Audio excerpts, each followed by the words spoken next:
In my head, I am organized in my non-organized way of living. Way too clean. Clean. If it's like cars, I'm messier. Your car is scary. Clean, except for my room right now. We don't talk about that. I'm messy. No, because they're already gonna assume that we're messy, because look at me. He's actually cleaner than me. I feel like I'm more high maintenance than I am low maintenance. I'm emotionally high maintenance. Low maintenance. High maintenance. Low maintenance. Totally low maintenance. I'm not high maintenance. Yeah. Am I? No.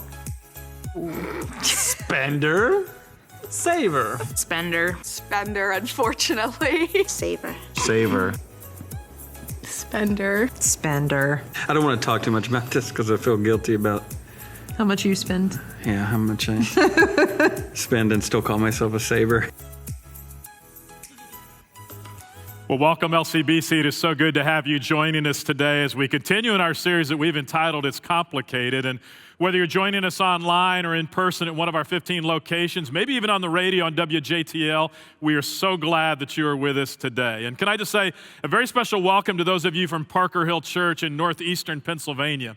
Parker Hill, you need to know that we at LCBC are so excited about the possibility of deepening our relationship with you so that together we might introduce more people to Jesus across the state of Pennsylvania.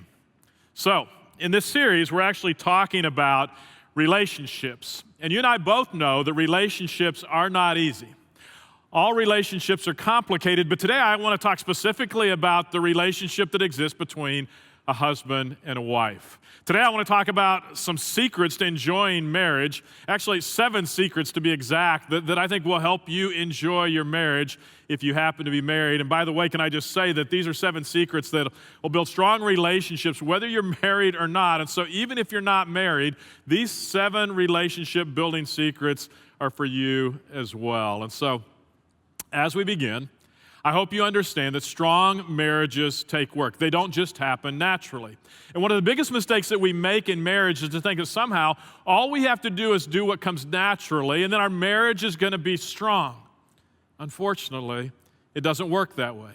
The truth is that you and I, if we just do what comes naturally in our marriage, then we're going to drift apart. Relationships don't stand still. You're either moving closer together or you're moving further apart, but you are not standing still. So don't drift through your relationships. That's why some time back, a woman actually reached out and asked for help and advice on her marriage. And she actually said this. She said, do all marriages go stale after 5 years? She said, ours has. And she went on to say that my husband, he doesn't seem to talk much to her anymore and used to talk about kids, but now the kids are grown, and so we really don't have much to converse about. And she said, I have no real complaints about my husband, but the old excitement, it's just gone. We watch television, we read, we have friends, but when we're alone together, it's pretty dull. We even sleep in separate rooms now. She said, is there any way, she asked, to recapture the old magic? Now here's the sad thing. Sadly, this woman is not alone in what she's experiencing in her marriage. She's not the only one to have these kind of feelings, which I suppose is why one of the most often asked questions of marriage counselors is this: why don't we love each other the way we used to? Fortunately, God understands how difficult it is for people to get along, and difficulty in relationships doesn't just apply to marriages. It applies to any relationship, whether it's a friendship, a family, a neighbor, a coworker, you name it. You put any 2 people together, and it's going to take work to get along. And so God actually instructs us, and He tells us, and He tells you, He tells me, He says, look, you've got to work hard at your relationships. Concerning all relationships, God actually says through the Apostle Paul, he says, make every effort to keep the unity of the Spirit. In other words, good relationships aren't just going to happen naturally. Relationships are going to take hard work. And when it comes to marriages, strong marriages don't just happen.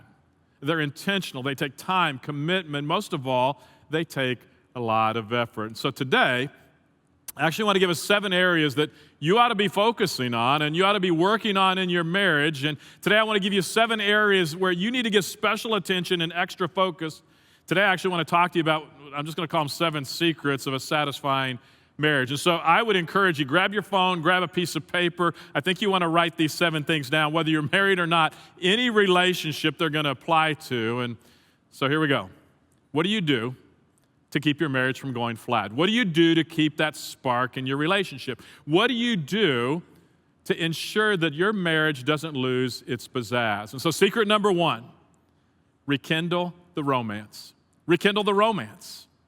I mean, one of the real problems with many marriages is that what you did to win your mate's love in the first place, you've not continued to do the same thing in order to keep your mate's love. In other words, over time, you've stopped courting your mate, which is why secret number one to having a satisfying marriage is rekindle the romance. And do you realize that husbands and wives see each other at absolutely the worst part of the day? I mean, you see each other for a few minutes in the morning when you're up and getting going, and not only do you not look your best at that point, but you're stressed, you're trying to get ready for work, you're feeling the pressure of getting the kids off to school as well as walking the dog, and you're just trying to get out the door and get on with your day. And then at the end of the day, you see each other again for a few minutes when you're tired and you're exhausted and you've got nothing left to give and nothing else you want to say, and you see your mate at the worst times of the day. Which means if you're going to see each other at a better time, that somehow you need to intentionally plan for romance. And now the cool thing about the Bible is it's full of wisdom on how to have good relationships. For instance, Proverbs 5:19 says, "Let your mate's affection fill you at all times with delight." In other words, make your relationship a priority, become best friends, have fun together. You've got to find some things that you both like to do together. You've got to find common ground, and it has to be intentional because, again, strong marriages don't just happen. So, let's suppose the fire has gone out of your relationship. In order to rekindle that fire in any marriage, the first thing you've got to do is to remember. You've got to remember the good times. You've got to relive past experiences and the happy feelings that you had when you first fell in love. You've got to remember and think back on the good times. And sometimes couples who are on the verge of a breakup will actually say to me, "David, we never really loved each other." But I'll always say, "But you did. At one time, there was something that attracted you to her. There was something that attracted you to him, and you need to relive those experiences and remember back to the time when you loved one another." And then as you remember those good times, you turn back and you actually reverse directions. It's a complete turnaround, and you need to reverse your attitude towards your mate, and you choose to turn the whole thing around, and you choose to act in a loving way, and you choose to act in a romantic way, even if you don't feel romantic, even if you don't want to. And then you begin to do the things that you did at first. Act the same way towards your mate as you did when you were madly in love with each other. Whatever you did to fall in love, you've got to continue to do those same things in order to stay in love. See, it's a whole lot easier to fall in love than it is to stay in love, and we get complacent. We stop doing the things that we did when we first fell in love. And here's the good news. The actions that caused romance in the first place, you start those actions again, and the romance begins to blossom again. And so you remember what you did at first. You turn back, you turn around, and then you just do it. I told you a couple of weeks ago about my first date with Ruth. Our first date was actually on February 10th, and we attended a banquet in Amarillo, Texas, which was about 100 miles away from Lubbock, Texas, which is where both Ruth and I were living as we were attending Texas Tech University. And so our very first date, we literally spent hours and hours together riding in the car, individual attention focused only on each other for almost 12 hours on our first date. And I've got to tell you, February 10th was one of the greatest nights of my life. And told you a couple of weeks ago how the next day after our first date, I sent flowers to Ruth, and then she invited me to her room to see those flowers. And it was then that I discovered that I was not the only person vying for Ruth's attention. There were 4 other bouquets from wimpy little guys that she was dating at the time. And as our relationship continued to grow and deepen, I continued to send Ruth flowers on the 10th of every month. And I got to tell you, I annihilated the competition. And on February 10th, exactly 1 year later, we were married. And to this day, I still send Ruth flowers on the 10th of every single month. And no, I actually don't. I stopped doing it. Somewhere along the way, I stopped sending Ruth flowers. And you say, what happened? Why did I stop sending Ruth flowers? Well, what happened is what happens to all of us. I just got complacent, maybe taking each other for granted. And the thing is, we never intend to become complacent. It just happens. You sort of drift into complacency, which takes me to secret number 2. Secret number 2 to a strong and satisfying marriage is to pay attention to each other's interest. Pay attention to the things that the other person is interested in. I mean, the very first sign that tipped you off that you were falling in love was when you noticed somebody else was paying attention to you. You began to pay attention to them. And do you remember how much attention you paid each other before you were married? I mean, you wrote notes to each other, you made phone calls, you'd spend hours talking together, you'd send cards, you bought flowers, you brought gifts over and over. And what all these things were saying is to the other person, you have my total and undivided attention. Somewhere along the way, we get complacent. We stop doing the things that we did when we first fell in love, and we stop paying attention to each other. And the point is, you've got to make time for each other. You've got to show each other attention. Giving attention to your mate, it's critical, even if you don't feel like giving it, even when you don't feel like you're receiving it. And I liked what Morton T. Kelsey actually said. He said, the real test of my love is not that I feel loved, but that the other person feels loved by me. So can I say one of the quickest ways to show attention to your spouse is to actually listen to your spouse. Listen first. Listen to your spouse. Proverbs 18:13 says, listen before you answer. If you don't, you're being stupid and insulting. So the quickest way to show attention is to listen, and it's so easy to say, but so hard to do. I mean, there's so many distractions. For me, it used to be the newspaper. Now it's my phone, and perhaps for you it's the computer or the TV, and yet the quickest way to show attention is to simply listen to your mate. And when you listen, can I just encourage you, watch your body language? Studies actually show that only 7% of what we communicate is through our words. Only 7%. We're talking, we think we're communicating. Only 7% through our words. 43% of what we communicate to your husband, to your wife, is by the tone of your voice, how fast you're speaking or how slow you're speaking or the volume, the rate. That's 43%. The other 50% of what we communicate is through our body language. Facial expressions, gestures, posture. Those things all say, hey, I'm listening. You listen with your eyes and just be aware of the nonverbal messages that you're sending when supposedly you are listening. Secret number 3, use the power of affirmation. But if you want to put a spark back into your marriage, start affirming and appreciating and admiring the strengths of your spouse instead of focusing on their weaknesses. And I think that's why Paul said in 1 Thessalonians 5:11, he says, so encourage each other and build each other up. Every one of us wants to be admired. We all want to be appreciated. We all want to be looked up to, and we fall in love with people who admire us, and that's how you fell in love. Somebody was paying attention to you. They affirmed you, and you fell in love with him, or you fell in love with her. One of my favorite definitions of love is by E.M. Saran, and they actually said this. They said, love is an agreement on the part of two people to overestimate each other. And I love that. Love is this agreement by two people to overestimate each other. And I look at that and I go, man, that's gold, that's wonderful. And it actually lines right along with what Webster defines as romance. Webster says this, it says romance is something that lacks basis in fact. It lacks basis in fact, meaning it's not really even real. It exaggerates or invents details or incidents, meaning you're just so infatuated with each other, you kind of create what's going on, and you see beyond the obvious, and you learn to see beyond each other's faults, and still somehow you find ways to actually affirm one another. And I know you may say, David, when she starts appreciating me, that's when I'll start appreciating her. And can I just tell you, if that's your approach, then that's an immature response, and you are headed for a train wreck. Because your marriage is what you make it to be, and so do the work to make your marriage strong.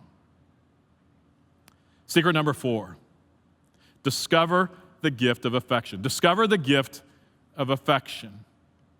Isn't it interesting how we can always tell who the unmarried couples are? I mean, you see them.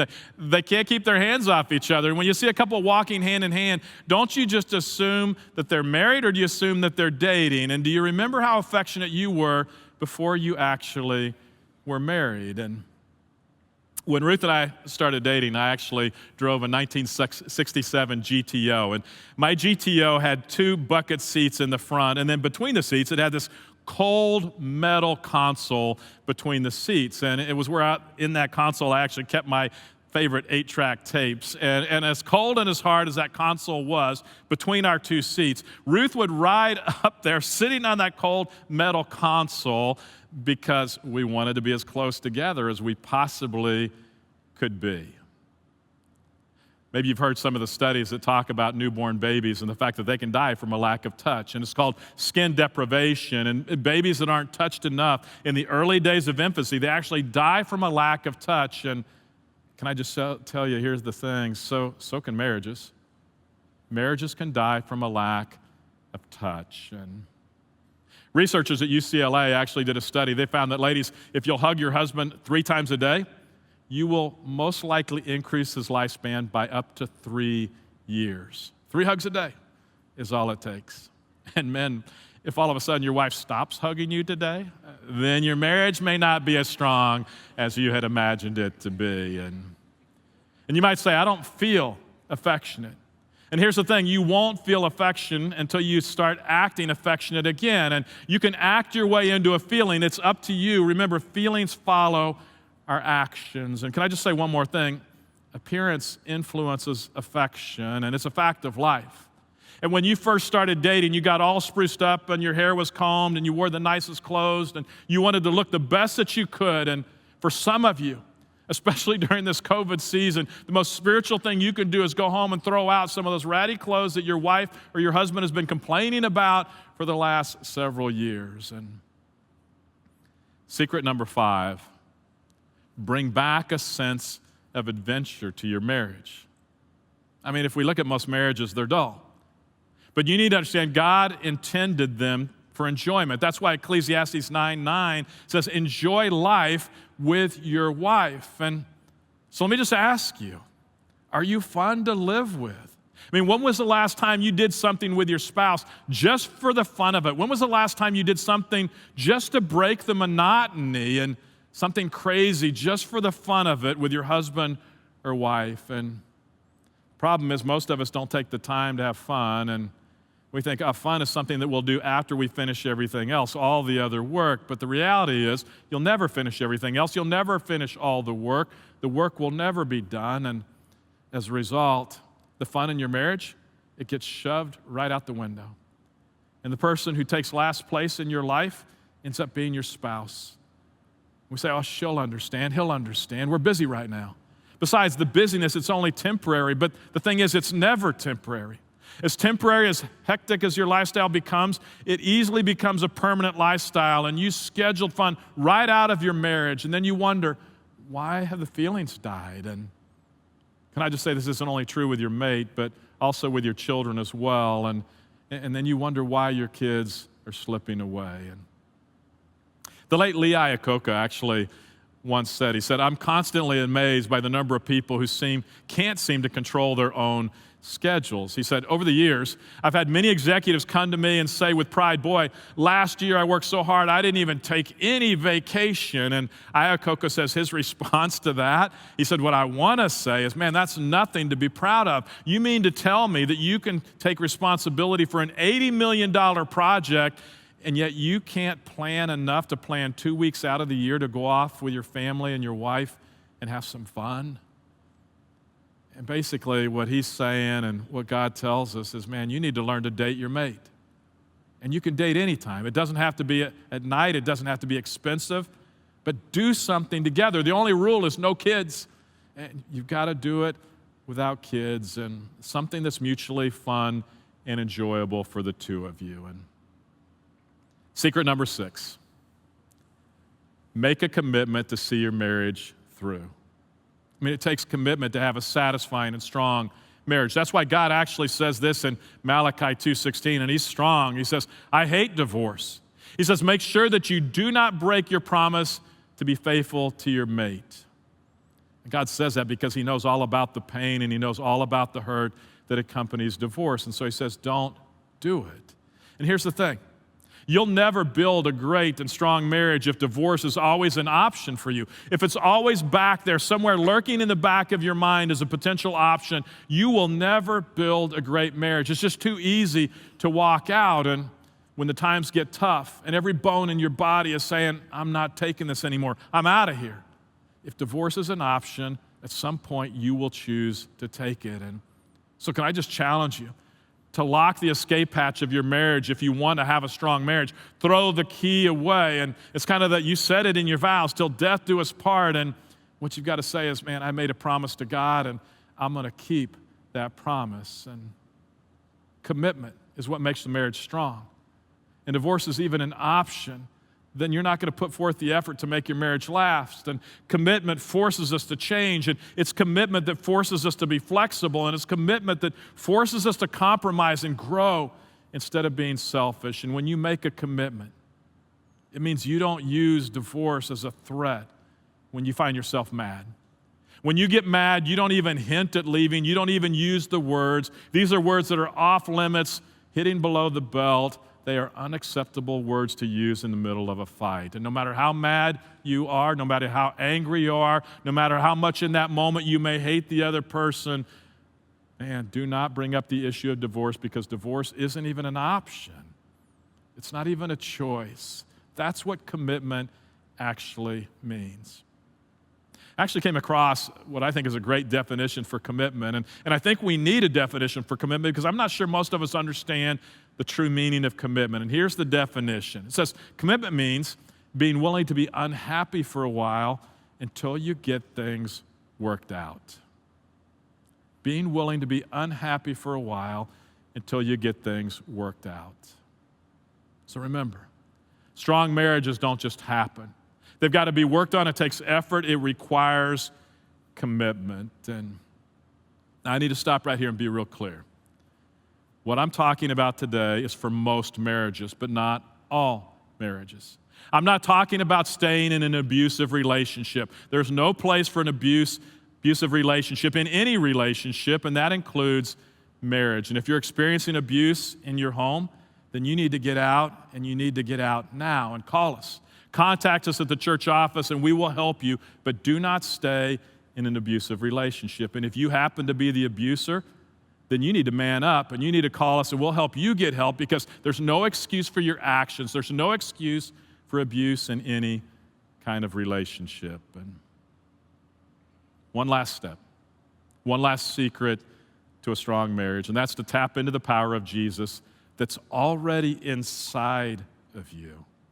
See, if you have Jesus in your life, then Jesus is already inside of you. He gives you the power. He gives you the desire to do the other 6 secrets that we just talked about. And Jesus gives you love when you run out of love. And Jesus' Spirit is in you. And so you ask Him to help you think the way that He thinks, to treat your husband the way Jesus would treat your husband, or to treat your wife the way Jesus would treat your wife. And because the greatest thing that you can do for your husband, or the greatest thing that you could do for your wife right now, is to become more and more like Jesus and begin to treat them the way Jesus would actually treat them. And you say, how do I do that?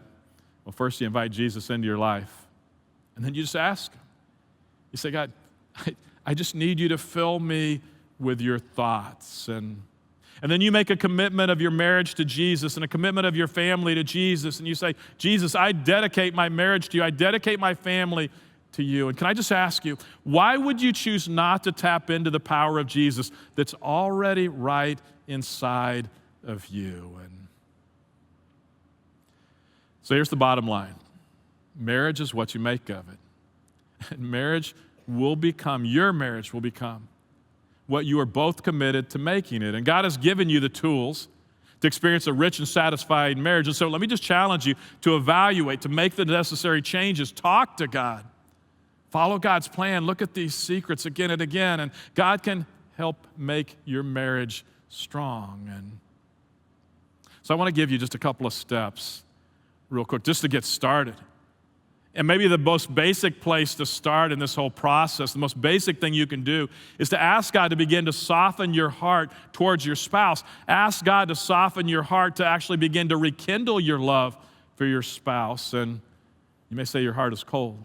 You may say, David, there's no fire. There's really no feelings. And so start right now and ask God to soften your heart and rekindle your love for your spouse. And then go back and do the things that you first did when you first fell in love. And I just tell you real quick, if you haven't been taking notes, don't worry. We'll actually post the list of these 7 secrets of a satisfying, strong marriage on the LCBC app later this week. And so you can go back and grab them off the LCBC app. And then if you want a resource to actually help you in your marriage, I mean, start out by saying, God, soften my heart. But if you want a resource, let me suggest a book for you to read. It's called Saving Your Marriage Before It Starts. It's by Les and Leslie Parrott. It's a great resource for married couples and for those of you who are in a serious relationship. It's something to go back and read together. But I want to make another challenge to some of you.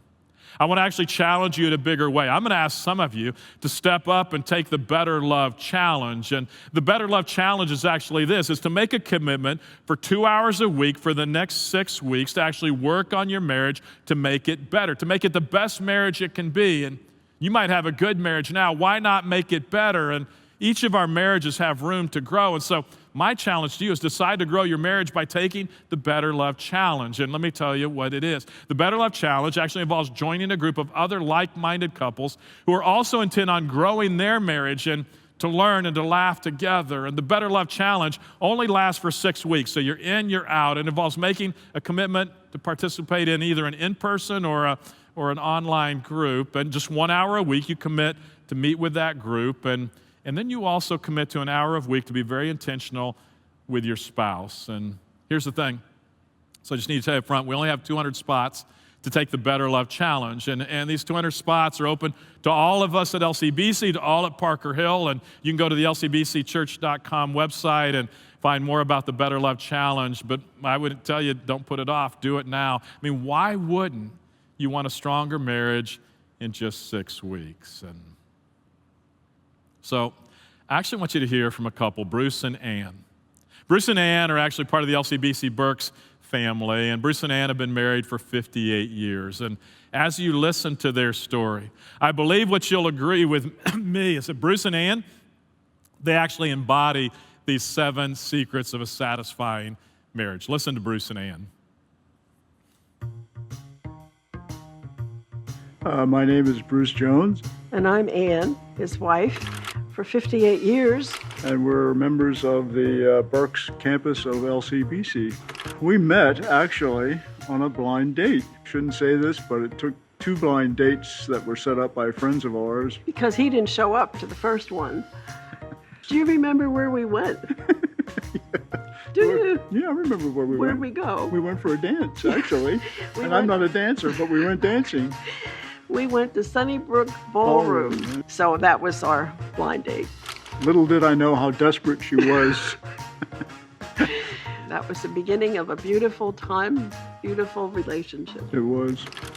We had been dating now from the end of November to February. So of course I was expecting that we were going to get engaged on Valentine's Day. And I was a student nurse at the time, and I told all my friends in the dorm, when I come back tonight, I'm going to have a ring. After Bruce and I had our dinner date, I didn't have a ring. And I was so disappointed. So the next night, Bruce and I were going to go to my parents' house for dinner. And when we walked into my parents' living room, there was my dad, my mother, my sister, and my brother staring at us. Popeye Theater was on the TV, and in the midst of that romantic scene, Bruce popped the question and gave me a ring. So there you go. We were engaged on February 15th. So we've had a lot of fun with that date. Yes, we have. And then we proceeded to get married the end of August, the hottest day of the year, in a church without air conditioning. But it was a great, great day. It was quite a start. We had made a decision to build a home, a starter home in Lebanon, Pennsylvania. And you watched the house get built nail by nail, I think. Yeah. It was quite an experience for us. I mean, here we are. We're just a newly married couple. You know, we didn't have any money. No. We really even couldn't afford the down payment with the contractor. So we had to borrow the money for the down payment. Choosing to have a house built was really a stretch for us. Looking back, was that the wisest thing we could have done? I don't know, but the Lord kept giving us favor, so we just kept going forward. After our first daughter, 2 years later, we had the second daughter, and then a few years later, we had our third daughter, and I almost died after her. I was in intensive care for a while. That was a shock. That was really a tough time. One of the gifts of being married so long is that we can look back and we can see how the Lord provided for us. Yeah. You know, when you're going through all that stuff, it's like, this is just really hard. We didn't always appreciate, how the Lord was working in our lives, maybe at the moment. So we spent 13 years in Lebanon County. In a house that we thought we would live in forever. Yeah. But then after 13 years, Bruce got transferred back to Berks County, which is where we started. It's funny how we have our way of looking at things, and God has his plans, and his plans are a whole lot better than ours, but we don't always realize it at the time. He was working as an engineer for the electric company. I was working as a nurse for the hospital. So we were like ships passing in the night. Sometimes we didn't have a lot of time to talk and to share. When I would share a deep feeling, and this wasn't just fluff talk about groceries or anything. This was like really coming from who I was. I would kind of listen to her for a while, and then kind of stop listening at one point. I would jump into solution mode, and I would start trying to figure out how to fix it. That would just make me mad. It's like, I don't need you to fix me. So it really wasn't working. But it was through the Lord's help, because we both were believers in Jesus. Yeah. Even though a lot of times we were clueless what we were doing, Jesus was faithful to us and helped us and gave us the revelation that sometimes you just need to listen. And when Bruce realized all he needed to do was listen with acceptance and not judgment, that was the answer.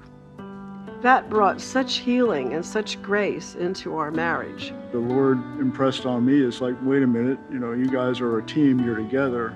I didn't put you together to be separated, especially when you come to me.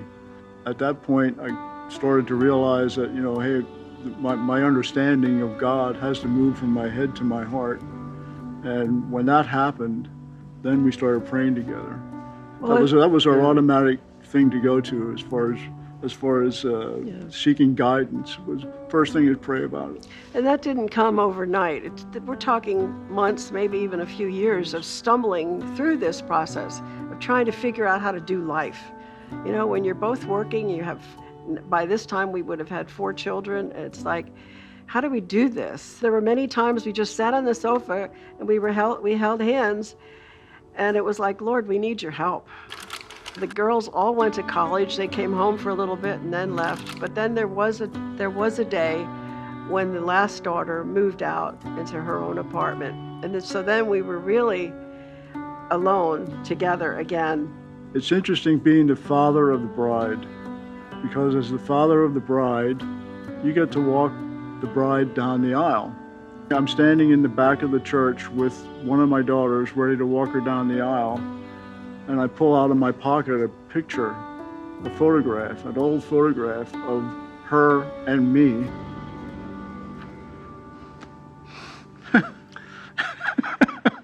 We both end up crying in the back of the church, So that there's a whole church full of people, and they're probably wondering what in the world's going on back there.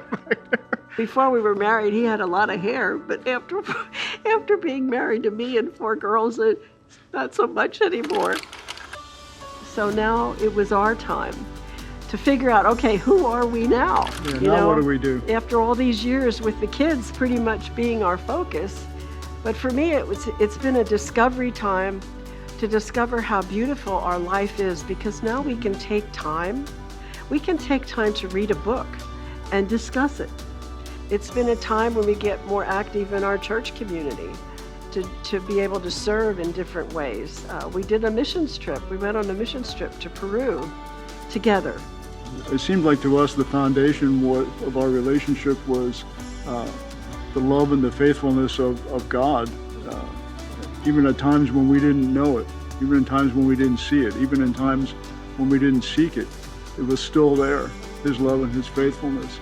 We've learned that it isn't just the two of us together. We are together. We made a vow when we were married. Two are better than one, it says in Ecclesiastes, but it also says a cord of three strands cannot be broken.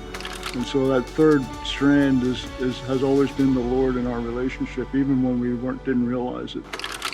Ann and I are still, our lives still being changed by Christ, even after all these years. So LCBC and Parker Hill, here's my prayer for each and every one of us. My prayer is that we would find a love that's more precious than gold, a love that we can't buy, a love that we can't sell. It's a love that we have to work for, but with God's power in us, it is possible. And so as we choose to change and become more like Jesus, may we experience love today. May we experience so much love that we might consider ourselves to be millionaires.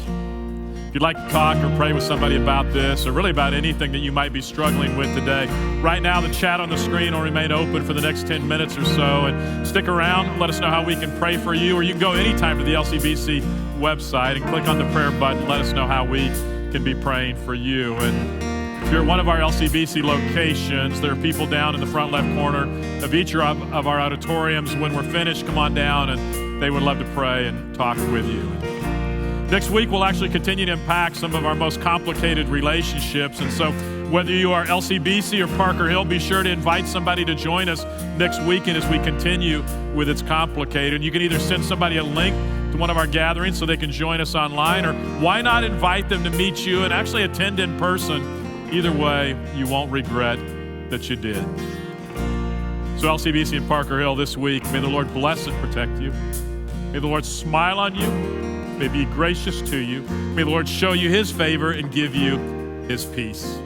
Thanks for being here. We'll see you next week.